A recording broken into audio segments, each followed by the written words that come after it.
Hello, my name is Anastasia Torres, and today I'm going to be talking a little bit about the history of rock and roll.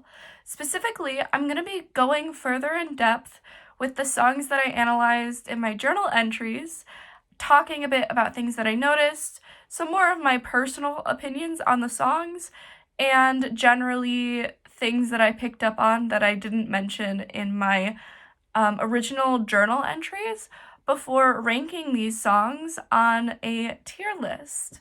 So let's begin. So, first, we're going to start off with That's All Right by Elvis Presley, and I'll give my thoughts while the song plays in the background. Now, this song has two particular gripes that I have with it. One of them is definitely stronger than the other. So the first one, of course, is that Elvis Presley did take a lot of inspiration from a variety of black artists, and early on in his career, he didn't exactly credit them. This, therefore, took the elements of black artists, had a white person sing them, and then success, right? And none of that success reached the original black artists, which definitely sours a lot of Elvis Presley's music when I hear it. The second one is a bit more of like just a personal auditory thing that I have. And it's that his vocal inflection is very similar throughout the entirety of the song. It almost sounds like he's speaking in like iambic pentameter or something, where that's all right. And it's like, I don't like that. As well, his accent is very, very strong here compared to his other music, and thus, unfortunately, I will be ranking this song into the D tier. However, that is simply because there's so many great songs on this list, and someone's gotta be there. So, That's All Right by Elvis Presley is in D tier. Moving forward, we'll be talking about Be My Baby by the Ronettes. So, get my lighting back. So basically, this song definitely incorporates a lot of the very hallmark 1960s pop elements with the soft backing vocals and main leading vocals, creating a variety of different harmonies. One reason why I do particularly like this song is because there's those harmonies which create such contrast between the verse and the chorus. You know exactly when it's going to pick up and then go into the chorus. And I feel like because of that, it's a very strong sound. As well, the Ronettes were, of course, black women within 1960s America, which obviously should be applauded. I think that generally the song itself stands strong. However, the lyrics don't have much depth to them, and that's the one flaw I can see in this song. So because of that, I will be ranking Be My Baby by the Ronettes in A tier, because it's not quite S tier, it's not quite perfect in the lyrical depth and general subversion of tropes. However, I do think that in general it encompasses a lot of the elements of 1960s pop and stands strongly on its own. Next up on our list is gonna be I Wanna Hold Your Hand by the Beatles. Now, this is where we're getting a lot more 1960s, the Beatles, obviously. So, the only major gripe that I have with this one is just the lyrics. The lyrics, man. When Andrew Flory or John Kovac, they mentioned how the Beatles were craftsmen, and this can definitely be seen in this, where they're taking a lot of elements from American pop in the 1960s and kind of smushing them together and creating something. I feel like this lyrical depth is just like, so what's like the point of this song? Like, I definitely feel like later on they had more substance to them and more substances. to them, with the psychedelia movement later on. In general, I feel like this song definitely has a lot of really good elements to it, though, just on a basic,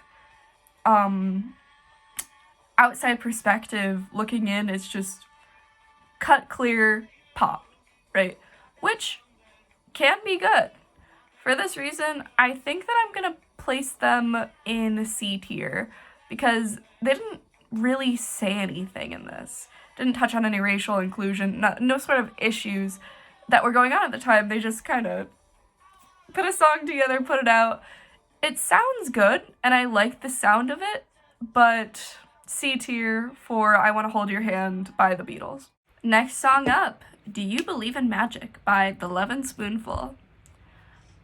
Now, this song definitely, I feel like, controversially, a little bit better than the Beatles. It has a little bit of a swing, a little bit of a groove to it.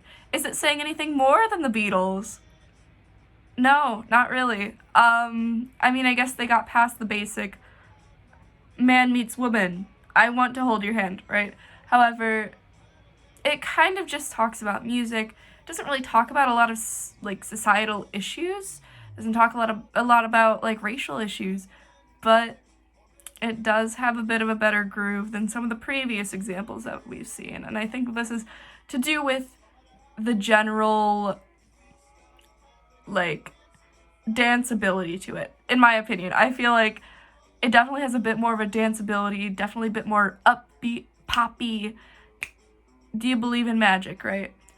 For this reason, I think that I'm gonna classify this song debating between B and C tier, but I think I'm gonna knock it up to B tier because it definitely has a lot of groove to it and it has a lot of harmonies. Lyrically, not the best, right? However, it is talking about a little bit more rock and roll genres, and yeah, so for that reason, Do You Believe in Magic by The Lovin' Spoonful is at B tier. Moving forward, we got Evil Ways by Santana. Now, sorry, just had to jam up to the beginning, but this song is amazing, and I really like it. I think that the Latin percussion mixed with like the groovy, like low-key vocals, I don't like when the vocals are too upbeat, too much, right? And for this reason, I feel like I really, really, really like this song because, of course, it's really influential within Latin rock and the Chicano movement in the United States. Not only this, but it's also generally just groovy. There's the keyboard in the background, which helps to create this sort of groove to it. Only criticism, I think, is just they didn't talk about anything super in depth with like Latin culture. However, I still feel like the drama in the lyrics is enough to give it that good substance with the person, of course, talking about a woman and stuff. Nice keyboard solo, but yeah, so for that reason, this is gonna be my first one. It's gonna be in S tier. So, Evil Ways by Santana is gonna be in S tier due to its contributions to Latin rock and the Chicano movement overall. Now, how are we gonna follow that up? Well, we're gonna follow it up with Billie Jean by Michael Jackson. So, got that groove going.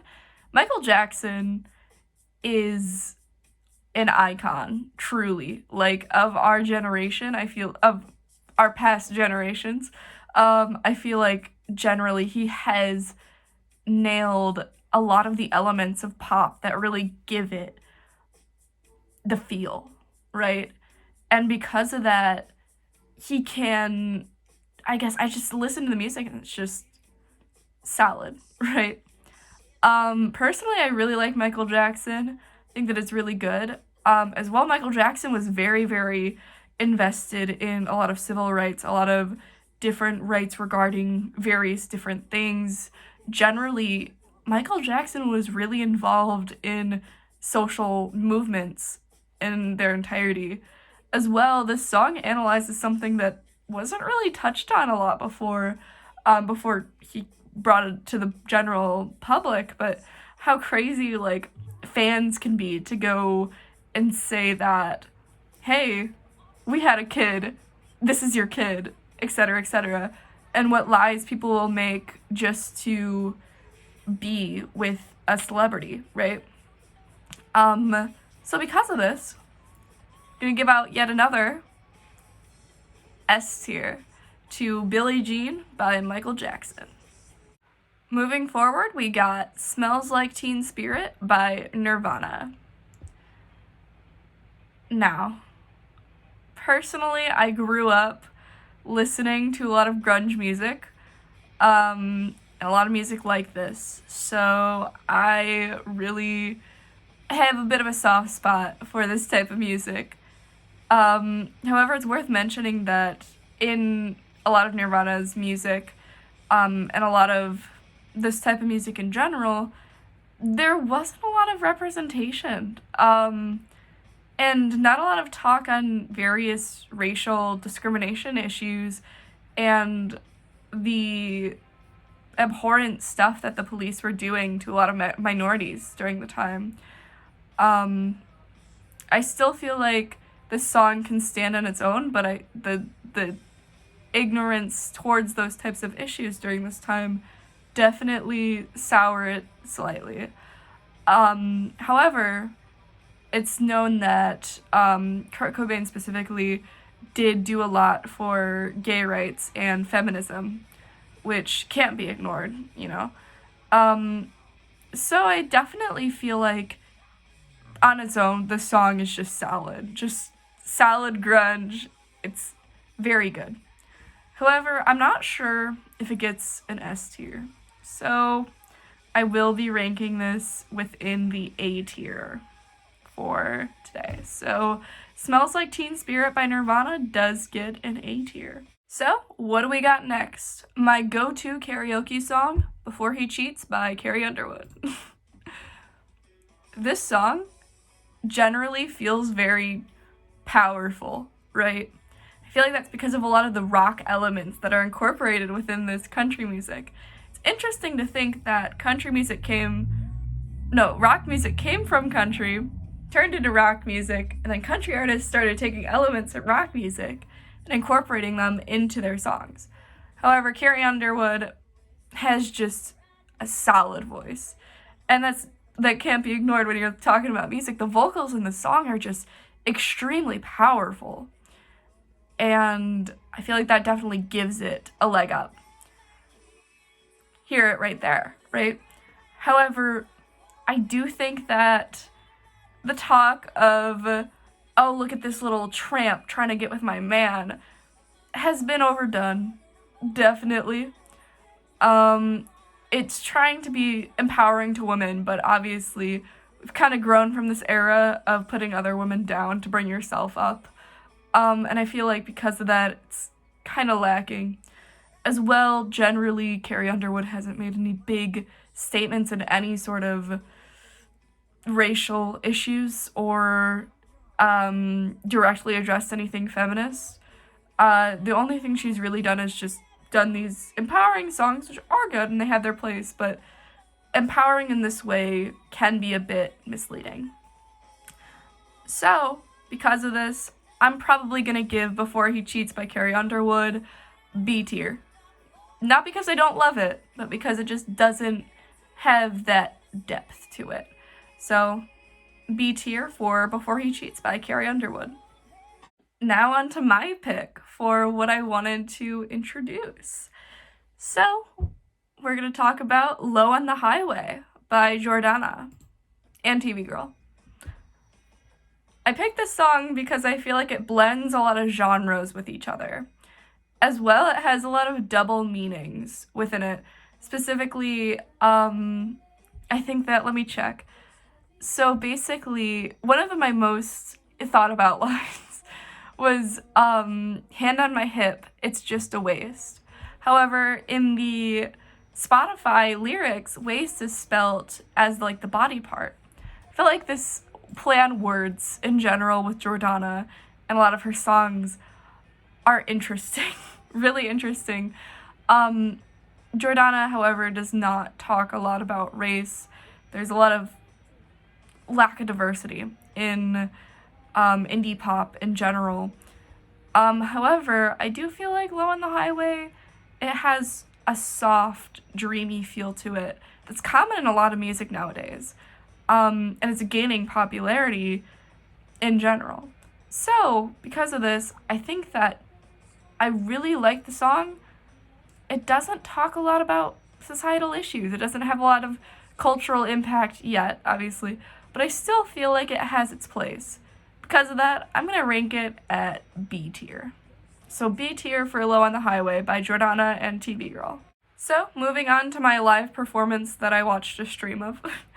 I had a bit of trouble trying to figure out which one to do, but I decided to use Chappell Roan's performance at Coachella that I watched a potentially illegal stream of.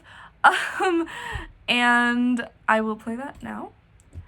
Good Luck Babe is definitely very interesting. Lesbian pop type of music where it talks about a lot of like the experiences of being queer within the world are very uncommon to be this popular. Chappell Roan has seen immense success within the last, couple months? It's really, really interesting to see how she progresses. She's given a lot of platform to different, like, queer creators and artists, which I do feel like is a really good step.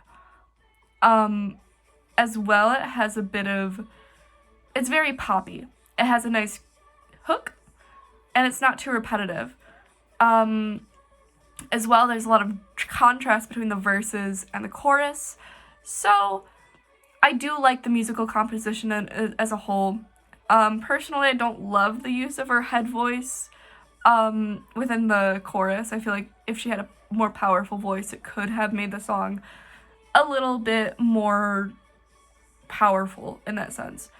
However, it's solid with the synths and the 80s type of inspiration. Because of her influence within queer culture and generally being active socially, I still feel like she can make strides within racial equity movements. And because of this, I think that I'm gonna put her in A tier with the ability to obviously get into S tier if she, speaks out more and generally is more active. She's only recently become popular, so I can't really fully judge the music yet. So I hope that you enjoyed. Hopefully this is a nice little break for my 8,000 word listening journal entries. And generally I felt like this was important to make because it shows a bit of my creativity. I can show off my makeup for today. Did a little 60s inspired blue eyeshadow look. And in general gives a lot more of my personal thoughts as opposed to my academically crafted ones that fit more into like the academic setting of the listening journals. And here's the finished tier list. I'm going to show it on screen now. We have various tiers with various different songs just based on my own personal tastes. And I hope that you liked this, and I loved taking the history of rock and roll this semester. Thank you. Bye.